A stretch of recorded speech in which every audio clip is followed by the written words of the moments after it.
हिंदुल-वली गरीब नवाज ख्वाजा मोइनुद्दीन चिश्ती, हजरत ख्वाजा अजमेर, शाह अजमेर, वाली हिंदुस्तान। आखिरी उम्र में ना सारा दिन रोते गुजर जाता, सारी रात रोते गुजर जाती। जरा सी कोई बात करता तो रो पड़ते, आंखें आंसुओं से भरी रहती। कई दफा अपने भी परेशान हो जाते हैं ना कि यार तो एक बात की जान ही नहीं छोड़ रहा। तो ख्वाजा कुतुबुद्दीन साहब बख्तियार काकी से लोगों ने से बात करें, इतना भी तो नहीं ना रोना चाहिए। हर वक्त इसके आंसू की करिए, आशिक दा काम ही रोना तोना, तभी ना रोयो नहीं मंजूरी। हर वक्त रोने का क्या मतलब है? तो ख्वाजा कुतुब साहब कहते हैं मैं करीब गया तो मैंने पैर दबाए, मैंने कहा सोनिया लोग तो कुछ भी नहीं करते, तूने तो कमाल कर दिया। 90 लाख आदमी मुसलमान कर दिया, दुनिया कुछ नहीं करती, तूने 50 साल सारी रात मुसल्ले पे बैठ के रब राजी किया। तू शहजादा था, हुजूर की औलाद था, लेकिन मोइनुद्दीन तेरा एक प्लाट भी नहीं। तूने तालिब इल्म पाले, उन्हें गरीबों को दिया, तूने नवाजा, कोई शय नहीं तेरे पास, हर चीज तूने। सारी रात रोते हो, सारा दिन रोते हो। ख्वाजा कुतुबुद्दीन साहब कहते हैं मैंने जब अर्ज किया तो ख्वाजा साहब मुझे गले लगा लिया, चीख मार के रोए, कहने लगे कुतुबुद्दीन पुत्र दाढ़ी सफेद हो गई, जाने का वक्त आ गया। जो तूने नेकियां गिनवाई हैं वो हैं सही मेरे पास, पर यार की बारगाह में पेश करने के काबिल एक भी नहीं, एक भी नहीं। तो बारगाह तो देख कितनी बड़ी है, रसूल करीम की बारगाह में पेश करने के काबिल इनमें से एक भी नहीं। तो आस्ताना देख कितना बड़ा है, क्या पेश करूंगा, क्या अर्ज करूंगा हुजूर की बारगाह में, किस तरह। वो यार जो बड़े थे वो तो डरे हुए थे, सहमे हुए थे, वो तो बड़ी बड़ी आजमाइश में थे। लेकिन मेरा और आपका रट्टा 2 नमाजें पढ़ के 6 नमाजों का दावा करना और लंबी चौड़ी कहानियां बनाना और अपने मुंह से अपनी तारीफें करना, इससे थोड़ा बाहर आए। रिस्क भी मेरा अल्लाह ही देता है, इल्म भी अल्लाह देता है। मोइनुल मिल्लत वद्दीन अताए रसूल हिंदुल वली गरीब नवाज हजरत ख्वाजा मोइनुद्दीन चिश्ती रहमतुल्लाह ताला अलैह। ख्वाजा साहब रहमतुल्लाह अलैह ने बड़ी भरपूर जिंदगी गुजारी। आपकी कुछ तालीमात अर्ज करना चाह रहा हूँ। ख्वाजा साहब रहमतुल्लाह अलैह ने बड़े सख्त रियाजतें की, मुजाहिदे किए, दिन भर तबलीग दीन का फरीज़ा सर अंजाम देते।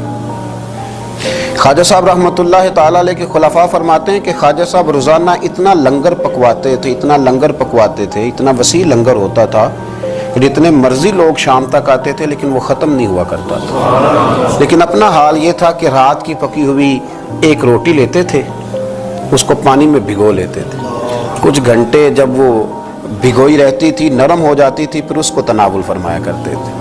और फरमाते हैं कि जो काम करते हमने ख्वाजा साहब को सबसे कम देखा है वो है खाना खाते और सोते। ये 2 काम करते हमने उन्हें बड़ा कम देखा, और ज्यादातर उनका वक्त इबादत में, रियाजत में, तिलावत में गुजरा करता था। 50 साल का अरसा उन्होंने इस तरह गुजारा है कि इशा के बाद थोड़ी देर के लिए, चंद घंटों के लिए घर तशरीफ ले जाते थे, फिर वापस लौटते थे और फजर तक मस्जिद में इबादत किया करते थे। कई दफा हजरत ख्वाजा अजमेर अलैहिर्रहमा पर वो वक्त भी गुजरा है कि एक दिन में 2 कुरान पाक खत्म फरमाया करते थे। एक दिन में 2 कुरान पाक, एक कुरान पाक सुबह में खत्म हुआ, एक कुरान पाक रात में खत्म कर दिया। ख्वाजा साहब अलैहिर्रहमा इस दर्द के साथ तिलावत फरमाते थे कि लोग कहते हैं कि वो तो बेदार रहते ही थे, तिलावत सुनने वाले भी आंखें खोल लिया करते थे। ख्वाजा साहब रहमतुल्लाह ताला लेकिन नवाफल की कसरत का कोई अंदाज़ा ही न था। ख्वाजा साहब की रियाजतें, मुजाहदे, इबादतें, ये सारी चीज़ें अपनी जगह मुसल्लमा थी। इसके साथ साथ जब वो अपने खुलफा की, अपने मुरीदों की तरबियत करते थे तो रंग निराला होता था। ख्वाजा कुतुबुद्दीन बख्तियार काकी रहमतुल्लाह अलैह फरमाते हैं जब मेरे शेख, मेरे मुर्शद, मेरे मलजा, मेरे आका हजरत गरीब नवाज रहमतुल्लाह ताला अलैह मुझे दिल्ली भेजने लगे तो मैंने अर्ज की कि हुजूर कुछ नसीहतें फरमा दें। तो कहते ख्वाजा साहब ने मुझे 4 नसीहतें फरमाई, 4 बातों का दर्स इरशाद फरमाया। सबसे पहले ख्वाजा साहब ने फरमाया याद रखना दरवेशी इस तरह करना कि बादशाही मालूम हो, फकर इस तरह का हो कि तुम बादशाह मालूम हो। और दूसरा ख्वाजा साहब रहमतुल्लाह ताला अलैह फरमाने लगे जब कोई तेरे पास आए ना तो वो खाली नहीं जाना चाहिए, भूख लगी हो तो उसे रोटी मिलनी चाहिए, कपड़े की जरूरत हो तो उसे खैरात मिलनी चाहिए, इल्म का भूखा हो तो तेरे पास कुरान और सुन्नत के दलाइल के अंबार हों, और अगर वो दर्द लेके आए ना तो तुझे तेरे भी आंसू होने चाहिए और सामने वाले को वो आंसू ही नसीब होने चाहिए। हर एक को हर शय दे के भेजना, कोई कमजोरी ना रह जाए। और तीसरे नंबर पे फरमाया खुशी में तो सारी दुनिया ही हंसती है, जब खुशखबरी आती है तो सभी हंसते हैं, पर कुतुबुद्दीन मेरे साथ वादा कर, सबसे ज्यादा तेरे चेहरे पर उस वक्त मुसर्रत होनी चाहिए जब रब तुझे आजमाइश में डाले। सबसे ज्यादा तेरे चेहरे पर उस वक्त मुस्कुराहट होनी चाहिए जब अल्लाह करीम तुझे कोई आजमाइश दे। याद रखना, दुखों में हंसते रहना, उसकी तरफ से आने वाली आजमाइशों को उसका तोहफा समझना। कुतुबुद्दीन ये तेरा रंग जब बनेगा तो फिर मैं समझूंगा मैंने तरबियत की। और चौथे नंबर पे फरमाया याद रखना, दुश्मनियां ना पालना, बल्कि दुश्मनी के जवाब में भी दोस्ती पालना, इसलिए कि जो दुश्मनियां पालते हैं वहां बुग़्ज़ पैदा होता है, और जो दोस्तियां पालते हैं उनके दिलों में अल्लाह मोहब्बत की खुशबुएं फैला दिया करता है। ये अंदाज़े तरबियत हजरत ख्वाजा अजमेर अलैहिर्रहमा का, ये अंदाज।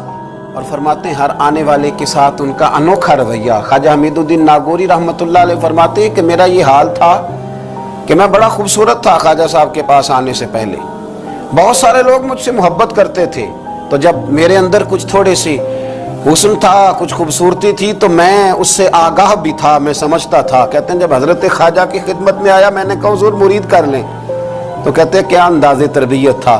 फरमाने लगे जहाँ पहले ही इतने लोग बसते हों वहाँ मोइनुद्दीन कैसे बसेरा करेगा, इतने लोगों की मौजूदगी में मैं कैसे आऊँगा मियाँ, पहले इतने बसाए हुए हैं, सबको निकाल। तो हजरत ख्वाजा अजमेर अलैहिर्रहमा ने जब ये कहा तो ख्वाजा हमीदुद्दीन नागौरी रहमतुल्लाह अलैह उठ के कदमों में बैठ गए, कहने लगे हुजूर सारा ज़माना मेरे पीछे भागता है, पर इस तरफ भी तो गौर फरमाए ना, मैं अगर भागा हूँ तो मोइनुद्दीन अजमेरी के पीछे भागा हूँ, हुजूर मेहरबानी फरमाएं। ख्वाजा अजमेर ने बैत फरमाया, जब उठ के बाहर निकले ना तो एक शख्स कहने लगा हुजूर ये नौजवान है, मैं इसको जानता हूँ, इस तरह के नौजवान यूं ही होते हैं। फरमाया अच्छा तू जानता है ना, पर मोइनुद्दीन का बनने से पहले जानता था, अब ये मेरा बन गया, अगर जानना हुआ ना तो जरा जा गली में कुछ लोगों से बात कर रहा है, देख ले क्या बात हो रही है। ख्वाजा हमीदुद्दीन बाहर निकले तो पुराने यार मिलने आ गए, उन्होंने कहा चलो। आप फरमाने लगे मियाँ अब नहीं जाना, अब दो गलियां याद करनी है, एक जो शेख के घर जाती है और दूसरी जो वापस आती है, अब दोबारा भाई कहीं भी नहीं जाना। ने कहा जनाब वो फलां भी बुला रहा है। ख्वाजा हमीदुद्दीन साहब ने कोई बड़ा ही जुमला बोल दिया, फरमाने लगे वो बुला रहा है तो क्या हुआ, अब तो जन्नत की हूर भी बुलाएगी तो नहीं जाना, अब नहीं जाना, अब मैंने तरबियत ले ली है, अब मैंने फैज ले लिया है, अब मैंने उधर ही तवज्जो रखनी है जहां का मैं हो गया हूं। एक दर फड़िए मोहकम फड़िए, फिर एक दई होके मरिए, यक दर गिर ते मोहकम गिर।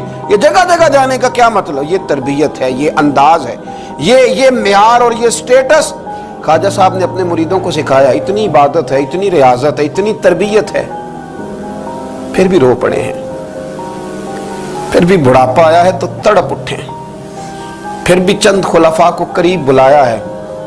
तो हजरत मोइनुद्दीन कहने लगे मेरे लिए दुआ करो। तो कहा हुजूर 90 साल के करीब उम्र हो गई, जिंदगी भर आपको वुजू में देखा, हुजूर जिंदगी भर सजदे में देखा, जिंदगी भर राहनाई में देखा, तबलीग में देखा, खिदमत में देखा, लोगों को खिलाते देखा, घर के अंदर से लेकर बाहर तक हमने आपको दूसरों का सोचते ही देखा।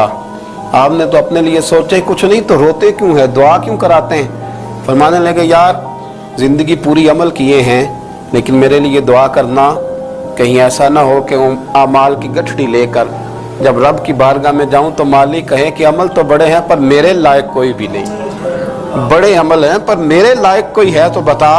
यार ये जितनी गठड़ी है ना अमाल की, तुम्हें बड़े बड़े हसीन नजर आते, पर इनमें से कोई मालिक के लायक बन जाए, मेरी कोई कबूलियत हो जाए, मेरी कबूलियत मैं नीवा ते मेरा मुर्शद उच्चा, ते मैं उच्चियां दे संग लाई, इते सदके जावा उन्हां उच्चियां तो जिन्हां नीवे नाल निभाई। हजरत ख्वाजा अजमेर अलैहिर्रहमान ने तरबियत की, लोगों के मिजाज सवारे, लोगों के दिल सवारे, और ख्वाजा साहब ने तरबियत की और तरबियत के मराकज भी कायम फरमाए।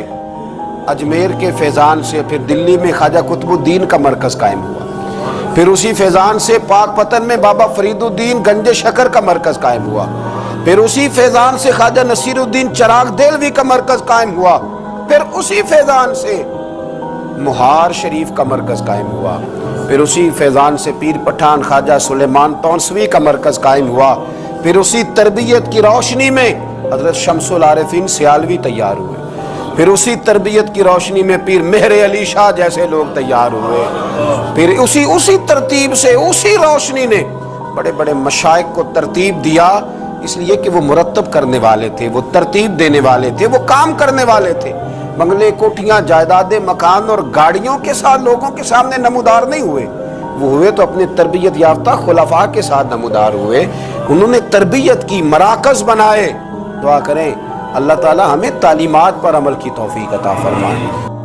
خواجہ صاحب نے خط لکھے ہیں، کچھ 8 خط میں نے خواجہ صاحب کے پڑھے ہیں جو خواجہ قطب الدین بختیار کاکی کے نام ہے۔ ان خطوں میں ایک خط خواجہ صاحب نے اس طرح لکھا ہے، اپنے مرید کو کہتے ہیں، خواجہ قطب الدین صاحب کو کہتے ہیں، پتر درویش کی مرضی کوئی نہیں ہوتی، درویش کی مرضی ساڑی تے ہے وے نا، جو کہ درویش نہیں نا، ساڑی تے ہے نا، سویرے ناشتہ مرضی دا، دوپہر کو کھانا مرضی کا، آنا تو مرضی کا، جانا تو، پہننا تو مرضی کا۔ میرے صاحب کے پاس ایک شخص نے آ کے کہا، حضور جو میں چاہتا ہوں وہ ہوتا نہیں، تو حضرت صاحب فرمانے لگے یہ تو خدائی دعویٰ ہے، جو چاہے ہو جائے یہ تو اللہ کی شان ہے۔ اتنی بڑی بات تو نے کر دی کہ جو چاہتا ہوں ہوتا نہیں، یہ تو رب کی شان ہے کہ رب جو چاہتا ہے وہ، تو بھدا ہے، تو اتنی بڑی بات کیوں کر رہا۔ خواجہ معین الدین چشتی رحمت اللہ علیہ خواجہ قطب صاحب کو خط لکھتے ہیں اور فرماتے ہیں، پتر درویش کی مرضی نہیں ہوتی۔ حضور کیا مانا؟ تو فرمانے لگے درویش کی وہی مرضی ہوتی ہے جو اس کے رب کی مرضی ہوتی ہے۔